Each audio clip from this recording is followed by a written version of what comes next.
and have a comeback. Yeah, just looking for that comeback. As you see the pre-bans, no big surprise there. Volantis will be pre-banned out by Silent Control, trying to get that first win in this best of series. Ice Coyote will go ahead and take out that Ragdoll. I mean, Ragdoll continuing to boast a very, very good win rate whenever he is able to be picked throughout the APAC preliminaries here. Mo Long now making a return. Didn't see him too much yesterday. Addressing the Ragdoll pre-ban, this is the monster that's been pre-banned the most within Group A and Group B so far, a total of 15 times as we see the trade-offs. Pretty standard things that we saw yesterday. Yeah, the Okeanos continues to return, now going a little bit well above that 50% in terms of win rate. And then we're going to see the more return as well from Ice Coyote alongside the Ciara. Above 50% in win rate really stands out to me right now because that is just the work that Group B has put in, trying to, you know, make Oki's image better. Yeah, I mean, Group B has put in a lot of work, as you said. Okeanos really carrying a bunch of the burden yesterday here in Group B of the APAC preliminaries. Silent Control has already finished all his picks. Rika and then Diana. I mean, we saw that Diana have so much value yesterday's matches. 56% win rate, definitely still on the positive side.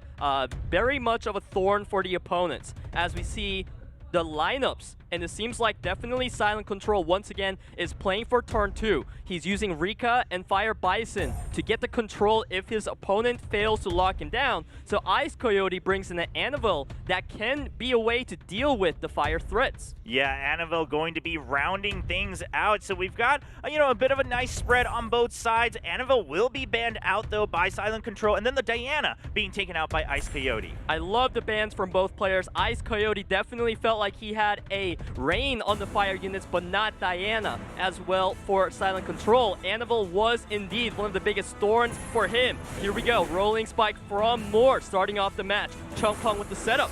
Okay, so Moore starts with the strip, and then Chungpong able to continue Rain of Stones, kicking things off right here in Game 1. Will get 2 additional stuns. Now, Sierra has the bomb. She can successfully lock down the Fire Bison for 2 turns. Putting a bomb on the stun is absolutely powerful. Spear of Devastation. You want to be landing, and you do. Okay, so Okeanos looks like today continues to be your weekend as Moore puts out some more damage across the other team.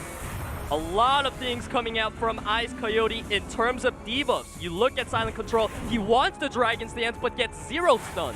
Wow, nothing working out for Silent Control. Meanwhile, Ice Coyote, a dream start here in the very first game of Day 2. Sierra Weekend is here again. She is landing bombs, 1, 2, left and right. But you look at Rika, she did survive, but to not much use.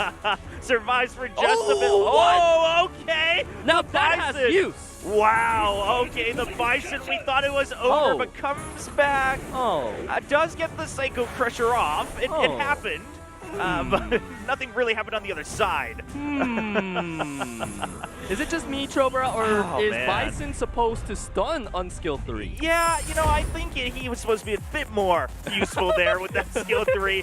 Not much coming through. Just a bit more there from the M-Bison, but unfortunately not going to happen. Ice Coyote will be taking that game 1, but I mean, sure, the M-Bison gave you a slight hope on the side of Silent Control, but Ice Coyote has such a good start in that game 1. Pretty exciting things from both players. A lot of promising comps. So we did see, as we mentioned before we got into the match, Silent Control, this guy loves playing turn 2. And so far, this is, however, 3rd game in a row. You have failed to counter the CC Silent Control. Are you going to try it for the 4th time? Or is it now the time to bring out your trump card? Yeah, Silent Control. I mean, this is do or die time. You lose this game, you are out of SWC 2021. You are out at the preliminaries here for Asia Pacific region. So the pre-bans for Game 2 are already set and done. Mo Long and then Haegong being banned out. Haegong seems to be pre-banned quite a bit these days, and whenever the player does get a pre-ban, it seems to have a pretty good win rate. So really identifying what the monster pool is on the other side. Absolutely. As we see the trade-off between Ice Coyote and Silent Control, Ice Coyote opting once again for a bit of a CC within the Chungpong Sierra Oki. Silent Control has the 2nd turn again. Okay, going with M-Bison again and the Lulu and friends. I mean, again, the monsters themselves aren't necessarily a problem. It's just Silent Control hasn't seemed to be able to make things work. Okay, we're seeing something different now. The Ragdoll and the Juno now coming out for Silent Control. Two very powerful picks, especially when you're trying to play for the second turn. We see Ragdoll's win rate, of course, it's just going to be supporting why Ragdoll is such a feared monster. And right now, it seems like Coyote is bringing in the Ganyu, which is going to confirm his playstyle. It is going to be all in towards the CC. Silent Control, last pick. There are a lot of options that can be anti-CC. He probably doesn't have Ongyoki, which would be the best anti-CC. I want Ongyoki back, okay? We had so much fun with that monster in Group A, but it is just going to be that Diana. I mean, on the side of Ice Coyote, you know, why change something when you're in the lead, right? For sure. Ice Coyote definitely feeling good, but Silent Control definitely has a much comfortable draft now with Diana and Juno. Those two units are known for popping off, especially when they are needed. So this is going to be a very entertaining match. This is match point for Ice Coyote. Yep, Ice Coyote already up 1-0. Not a lot of strips. That's definitely what Silent Control wants. Yeah, Silent Control sitting a bit happier as he kicks off Game 2, trying to make it back in this best of 3 to stay alive. Very, very happy, because if you look at Ice Coyote's team, Sierra is the main carry of the team, right? And if Diana gets a couple pew-pews off, that could be a dead Sierra. Yeah, just need a couple of those runs. I mean, Diana ever just needs 1 or 2 turns to really be able to pop off. Yep. Sierra not going for the bomb here. He knows that he can't even kill Juno anyway, so he is saving it for the Diana, but Diana's just protected by a 2-turn immunity. All right, so far just kind of bouncing back and forth. Silent Control still pretty happy about this, though. Silent Control very happy indeed, as we see Fran getting some turns, but it does not matter too much, because Fire Bison's here with a bit of a poke, a little bit of a punch to your face, as Diana says, now welcome to the real pain. It is time for the pew-pew. Let's see the damage. 3,000 is there, and of course she's going to be grabbing another turn for herself, looking for another pew-pew. Yep, just going for another hit. Not going to be able to continue it forever this time. The bomb now coming out for Diana, trying to keep that Unicorn locked down.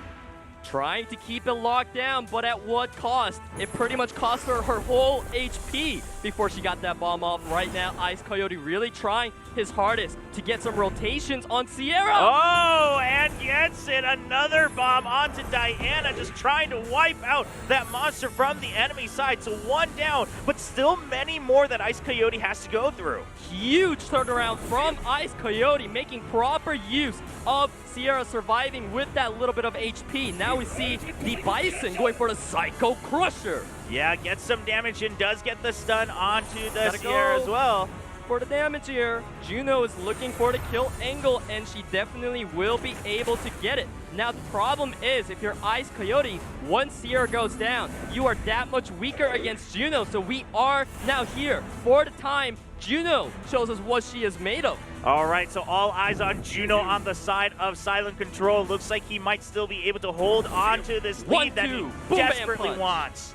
Desperately wants to be getting those punches, the damages. I just love the Fire Bison. He just like, you, take a seat, buddy. I'm moving first. I love to see it. You love to see it. The M Bison really just shutting things down. And it just goes with the character as well, as we see Juno with another turn trying to burn down the Fran. The Fran is almost dead, and of course Lulu is there, gonna go down as well, but it does not matter. Just look at Silent Control. He has an absolute control over the match right now with the double fire, but the armor break is actually a bit scary. Juno, you gotta be moving.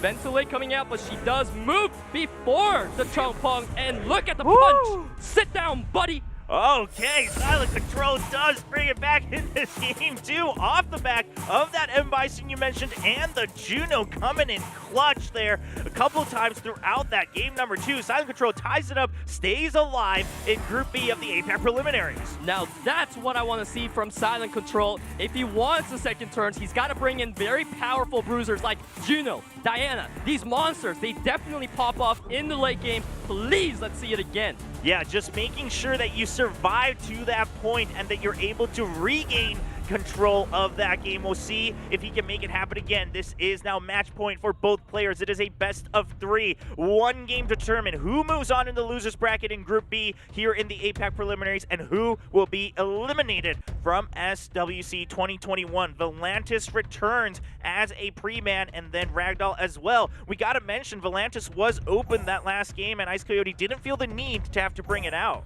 Fran was definitely the option for Ice Coyote instead of Volantis. Just as you mentioned, Chobra, Fran definitely did bring a lot of utilities in keeping Sierra alive, but there was just so much fire on the side of Silent Control. We are seeing a repeat between the players. They are both claiming that they are right. I am not in the wrong. My strategy will beat you. A little stubborn from both sides. We'll see who gets to take the win. I mean, Silent Control, we should mention that in Game 2 also went for the postman against Okeanos, of course, fearing that monster and what it can do simply with the Rain of Stones, and then on top of that, the spear if it lands. So we're seeing a Leo this time. Leo is definitely a strong pick into these type of speedy combos, but we see the last pick being considered by Silent Control. And the win rate, though, on Moore. Yeah, I believe this might be actually the pick rate coming in for these two, as we don't have the actual wins listed, but Good combined. catch. Yeah, combined these two. The Water Rio and, of course, the Moore, the Water Striker, being kind of irreplaceable, rather, or replaceable for each other. So being picked quite often. I think a lot of that is also just in Group B. We didn't see it too often in Group A of the APAC preliminaries. Moore is definitely proving to be a popular option here in Group B, and Sierra is going to be another threat for Ice Coyote now. It is a good pick, but we saw it falter against Juno and Fire Bison. So at this point, Ice Coyote definitely has a lot of units that he doesn't like to see in Leo, Juno, Bison. The question is, can he overcome that? Yeah, so just gonna go for the ban on the Leo. And Peter, listening to what you said about these comps, you have to wonder, did Silent Control put the Leo there just to draw out the ban, make sure he can have the rest of his comp continue? Here in Game 3, we'll find out. One game away from moving on for both of these players in Group B of the APAC preliminaries. That is a very popular strategy that you mentioned, Chobra. Leo for the ban. As we get in, Ice Coyote looking for the Rain of Stones, lands some good stuns. Ganny driving some more control here potentially, or setting up his team with the Ventilate. He chooses the control, and you just look at the attack bars. Wow, just absolutely dominating the beginning of this game here from Ice Coyote. Mo Long just goes for the absolute nuke onto Chung Peng, though. Chung Peng just a sliver of health away from death. Juno is going to be there to get the job done, already sitting on a 4v3. Okeanos has the Rain of Stone set up, ready to go. Dragon's Dance will not get much done with the glancing. Of course, Moore is here for good damage, 6,000. Juno going for some pokes. Okay, Rain of Stones comes back out yet again and gets stuns across the board against Silent Control. Ding, ding, ding. He stunned both waters. This Okeanos is definitely doing his job, but Juno is there to be pesky with her skill 1s. And of course, the Bison, he's here. I got a skill 1 too. He is going to survive for just a bit longer. We're going to get the AoE from Moore to finish the job against him, though. What is very concerning to me is Moore from the get-go. He just had too much of a presence. I wonder if Silent Control will be able to deal with him, as Ganny buying more time for Moore right now, setting up the stage for his solo. The armor break is going to connect from Mo Long. Yeah, Mo Long still providing some good value. As you mentioned, Moore kind of the highlight now for Ice Coyote. Can he do the job as Okeanos does get eliminated? You see, Silent Control, he is so scared of Moore. He is just not touching it, staying clear away from that unit. But I feel like the more time goes on, the more dangerous Moore becomes. So he needs to start putting some emphasis on keeping him locked down. Yeah, as you mentioned, he's still avoiding it. Obviously, Moore, you can't just touch him willy-nilly and then just get absolutely countered and cut in. But right now, Silent Control, he has to burn down the enemy fast. He's finally going to get the job done. Now it's a 3v1. Moore, can you do it? But the Despair Stun from Juno is going to be an absolute tragedy if you're a fan of Moore. Now, with the passive down, this is a chance for Silent Control to get some damage done. We see that he is one turn away now from the passive. He gets it up. Okay, now Juno going for... Oh my god, the multi-hits going through the passive and the stuns. Wow, what a good call from Silent Control. I mean, you mentioned it. The concern is, do you have an answer for this?